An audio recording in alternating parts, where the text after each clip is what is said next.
Morning.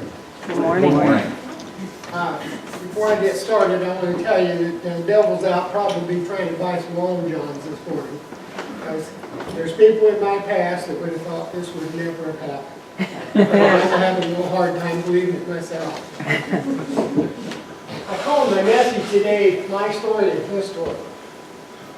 We all have stories, and it's all our lives. And only yourself and God knows your whole story.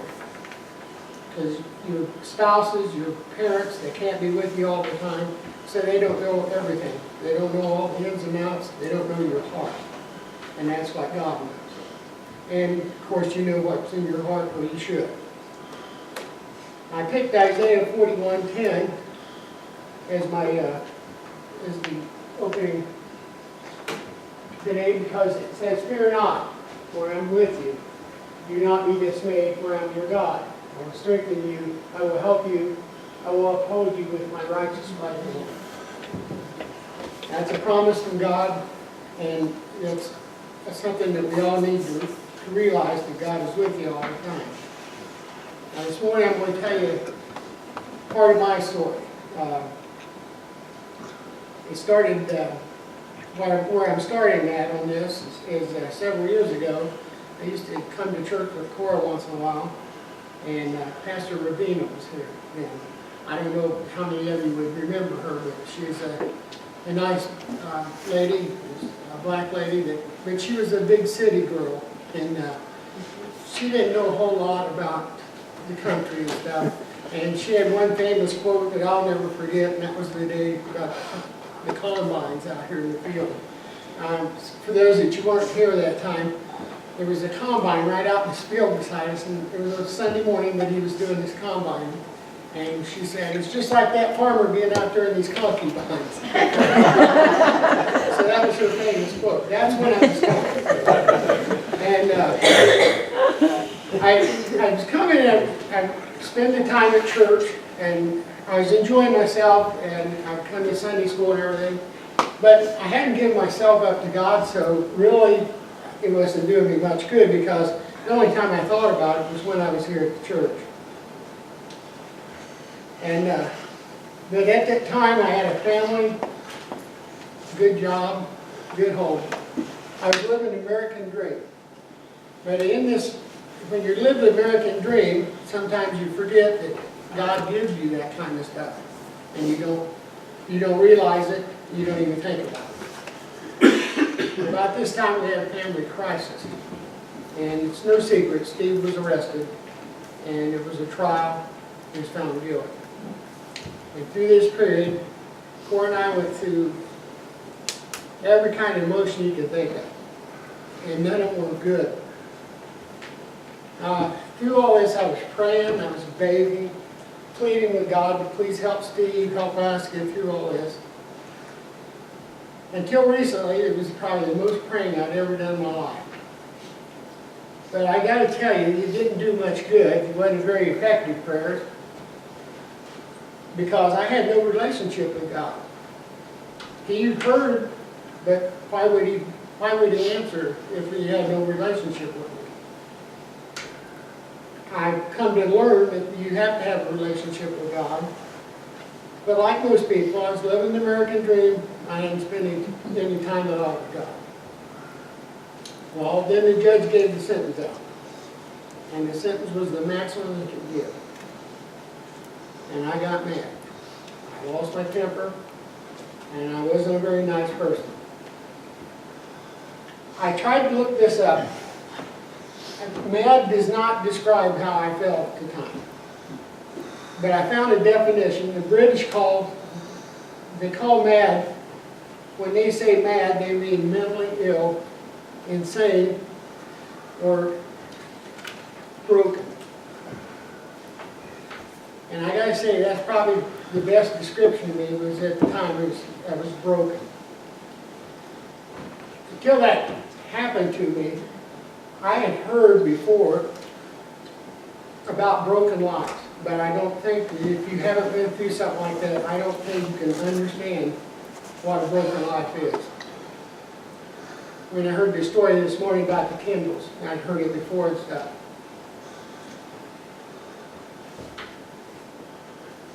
I really feel for those folks, because that's how I feel. I felt broken. But at the time, I was a very stubborn individual, not like today.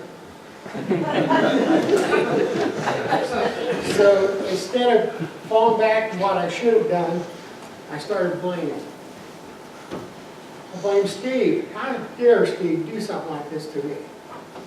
How dare the judge give him the maximum sentence? How can the world treat me this way? I haven't done anything. And I'm not proud of this, but I saved the biggest blame I had for God. Because I actually told God that I hated him. And I wanted nothing to do with him. How dare he could leave me hanging like that? How dare he not answer my prayers? Now, with my temperament, and if I'd had God's power, there'd have been a big flash, and I'd have been a crispy critter laying on the ground in ashes. Because I wouldn't have put up with that. But I don't think God was angry. I think he was sad. I think his heart ached for me. Because I was in pain. He couldn't help me at all because I had turned my back on him. And I think that's a lesson for all of us. If you want God to help you, you have to have a relationship with him. Now, how do I know any of this? John 3:16, that's a very famous quote. Everybody here probably knows it. For God so loved the world that he gave his only son. I couldn't give up one of my sons, I don't think, for anyone. It's just unimaginable to me what he went through to give up his son. And because he did that, no matter what we ask for, he'll give. Now, he may not give you exactly what you want, but he'll give you what you need. But through this time in my life, I was living it through myself, not through God. My mind was open, but my heart was closed. Proverbs 21:2. Every way of man is right in his own eyes, but the Lord weighs the heart. So as you can see, the way I was living my life at that time, I was living it through my eyes, not through God's. Now, there's a warning in this. Somewhere up ahead in your lives, there's some kind of crisis or some kind of special occasion or something will come up. It might be large, it might be small. And if you don't have God's power and mercy behind you, you could end up broken and bitter. So my suggestion is you open your hearts and your Bibles and you learn to live through God, not yourself. Now you might ask yourself, if I was broken and bitter, how did I end up here today? Well, God has all kinds of ways to do it. The first part to this that I want to talk about today is God gave me a wife that knows me very well. And she knows that if she pushes me, nags me, jumps on me, and makes me try to make me do something, it just makes me more stubborn. So I started getting things around the house, little things like, Phill, you got to go to church once in a while. Phill, you need God in your life. Phill, get up off the couch and do something. I got all this in small doses. There was no nagging about it. It was just little barbs every once in a while, little nuggets. But every time I got one of these nuggets, I get a little pang of guilt. And for a long time, I thought Cora was causing me to feel guilty. Well, it wasn't. She was just the instrument. The Holy Spirit was making me feel guilty because I knew what I should do. It just wasn't good. But at the time, I was living my life through me, not through God. About this time, Cora comes home from church, and she tells me, you need to come to church. Got a different reason this time. We got a new pastor, and I think you really like him. And you have to remember, my idea of a pastor at that time was a man that would come to on Sunday morning, dressed in a fancy suit, a well-prepared sermon, and then he would speak, and he'd be very eloquent, he'd get his point across, And basically what he told me was, if you don't do what the church tells you, you're going to hell. And I don't like that kind of preaching. So Cora had me thinking about it. Well, about this time my dad ended up in the hospital. And I was at the hospital with Mom. And I forget, the nurse had to do something and run us out in the hall. So we're standing in the hall, and down the hall comes this red-headed guy in his Spider-Man coat. Yes! Oh, that's awesome. He introduced himself as Pastor Rodney from Mount Tabor. Well, of course, I knew from Cora that that's who he was, although I'd never met him. Well, he gave me and Mom some encouragement, and he talked to us about Dad, prayed, and the thing that got to me was he really impressed me that day was the Spider-Man coat. I'm sorry, that did impress me because I've seen other pastors come to church in their suits and everything, and you couldn't ask for a more down-to-earth guy.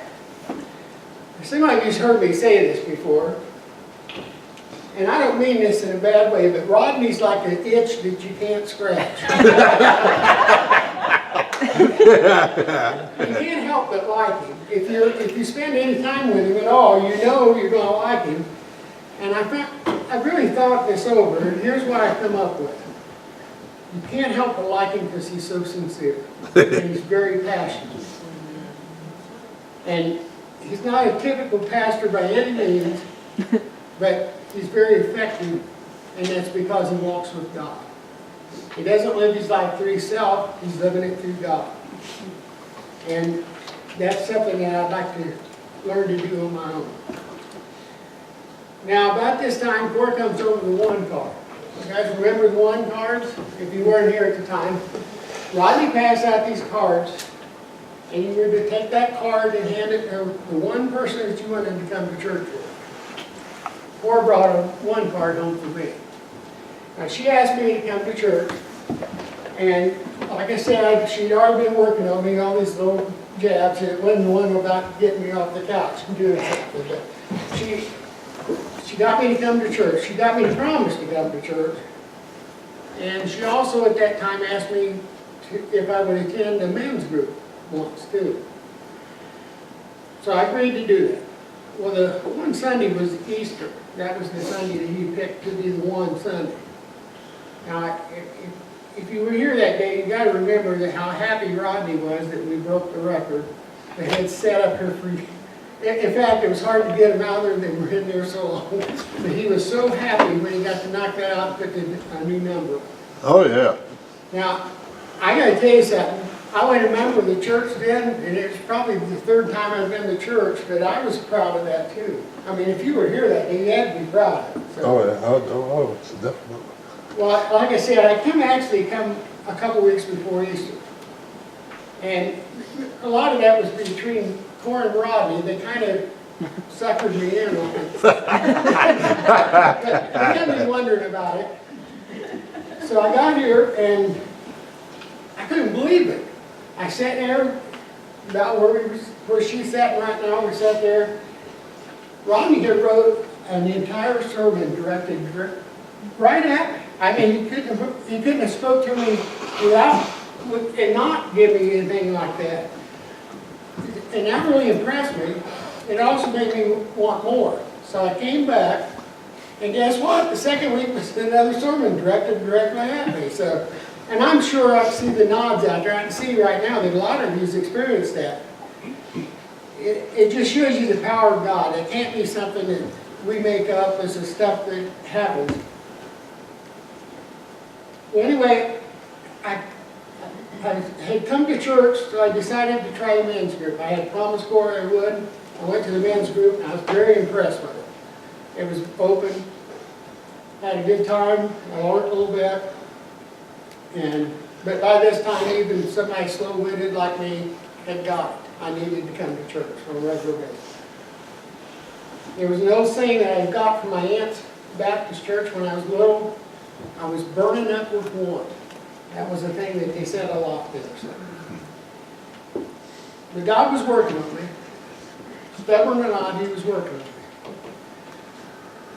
But I don't want to lay all this on Rodney and Cora and the Holy Spirit, because this congregation helped too.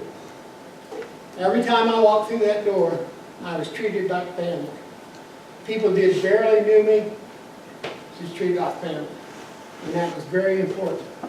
That support, and I've said this 1,000 times in my past.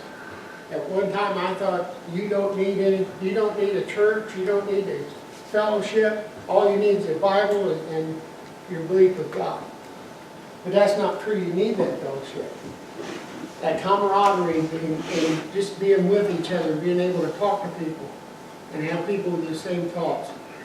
That's what it's like. And coming to this church, sometimes it feels like you're coming home to family. 1 John 4:7. Beloved, let us love one another, for love is from God. And whoever loves has been born of God and knows God. That's a true gift from God. That is the main gift from God, is love. He loves us, we should love each other. Now all this has to be God's plan, because it's way too good for any of us here to figure out on our own. When you take as many parts as He does and mesh them together and make them all come together. So if you haven't already, and you're here today, you need to turn your life over to God and quit living your life your way. He's the best guide to get you through this life and on into the next. To kind of finish up, because of God's work in my life, I got baptized here, I joined the church, and I felt a call to ministry. Now this call wasn't something I envisioned for myself. I'm 66 years old. Why would I want to be starting something else?